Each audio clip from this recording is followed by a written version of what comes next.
sideed ka mid ah ciyaartooyda xulka gobolka Saraar ee uga qayb galaysay tartanka gobolada Somaliland oo ka socda magaalada Hargeysa oo maanta la hadlay Ariel TV ayaa waxa ay si rasmi ah u sheegeen inay xulkaasi gabi ahaanba iska casileen xulkan ciyaartooyda xulkan ay ka tirsan yihiin ayaa shalay ciyaartii koobaad ku ciyaaray garoonka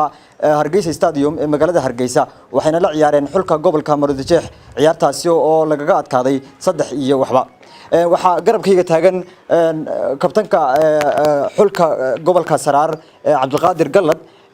Cabdiqaadir ku soo dhaw Ariel TV ugu horeyn waa maxay sababta ay ku kaliftay inaad ka baxdaan xulkiina bismillaahir rahmaanir rahiim Ariel TV iyo Shimaaliba aad baa u mahadsantihiin runtii waxyaabaha sababay kubadda cagtu waxay leedahay ehel marka ehelkeeda laga kaxeeyana waxa noqotaa wixii shalay halka ka dhacay ciyaartii halka ka dhacday ogeydeen anigu waxaan ciyaartooy reer Saraareeda ka galad ahaan waa markii saddexaad aan xulka gobolka Saraar matalayo aan ka soo qayb qaato runtii sharaf inoo ahayd inaan matalo si sharaf darro waxaan noo ahayd maanta in wixii meesha ka dhacayaan dibadda ka daawaynay ciyaartooyda intii kubadda lagu tuhmayay garoonka laga saaray iyadoo dad la wato oo kooxa burco laga soo urursaday iyo Hargeysa lagu buuxsaday marka waanu eegan kari weynay ceebta meesha taala maamul xumada leh suduwa xumada leh tababar xumada leh waxaan ku iri sida noqotay maanta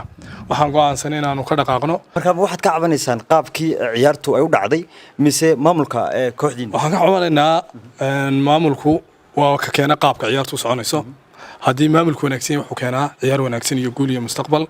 marka maamul xumada meesha taala iyo siday wax u socdaan ayaanu ka cabanaynaa aanu uga tagnay waxaanu isniintaas jiidan lahaydeen idinkoo beri ah idinkoo nadiif ah maanta halka ka baxdaan intiidaas casilan xal kale ma weydeen oo uga sii mid haataan gobolkiini iyo xulkiini si aad guusha gobolkiina ugu soo hoydaan ama aad uga qayb qaadataan runtii halka cidda keenaysa waa maamulka meesha joogta wixii shalay dhacay waa isaga maamulka way la saxsan yihiin because of wixii hayeen bay keeneen hadii tabashada wax laga qabto ma ku soo noqonaysan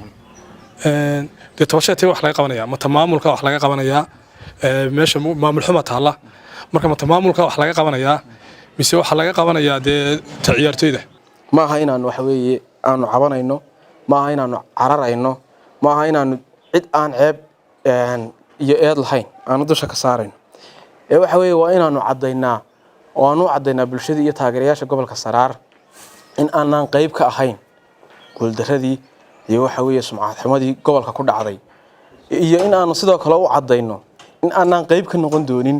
guuldarooyinka iyo ceebaha soo socda oo waxa weeye ay ifafaaladeedii iyo waxa weeye muuqaalkeediiba ay anaga noo muuqdeen xulku wuxuu ka koobnaa 22 qof 8 ciyaartooy waxaan ku taagannahay asal ahaan waxaanu ka soo jeednaa magaalada madaxdii iyo gobolkii Saraar waxaana damaqday guuldaradii shalay waxaana damaqday sidii wax loo maamulayay talada xun qofkii Ilaahay u soo urtaa waxaan u malaynayaa maanta cid la xajacdo kale gobolkiina aan naga dambeyn anagu adduun maanaan soo doonan lacag maanaan soo doonan haddaanu adduun iyo lacag soo doonanay maanta kama naan tanaasulaan xulkaanu matalayno magacaygu Cabdilaahi Daar Sarwaan kana tirsan xulka gobolka Saraar waxaan halkan ka cadeynayaa inaan baneeyay xubintii aan ka ahaa ama ciyaartooygii aan ka ahaa gobolka Saraar anigoo magacaygu yahay Maxamed Nuur Maxamuud ku magac dheer Maykon waxaan halkan ka sheegayaa inaan iska caslay xubintii xulka gobolka Saraar 2020 waxaan maanta halkan ka cadeynayaa inaan baneeyay kana tanaasulay xubinnimadii xulka gobolka Saraar bismillaahir rahmaanir rahiim magacaygu waa Askari Maxamuud Shide loo garorgiyay Jiico waxaan maanta iska caslay xulka gobolka Saraar sabab badan awgeed anigoo magacaygu yahay Cabdinaad Faarax Jaamac matalaya sanadka xulka gobolka Saraar waxaan maanta ka cadeynayaa inaanan matalayn magacii gobolka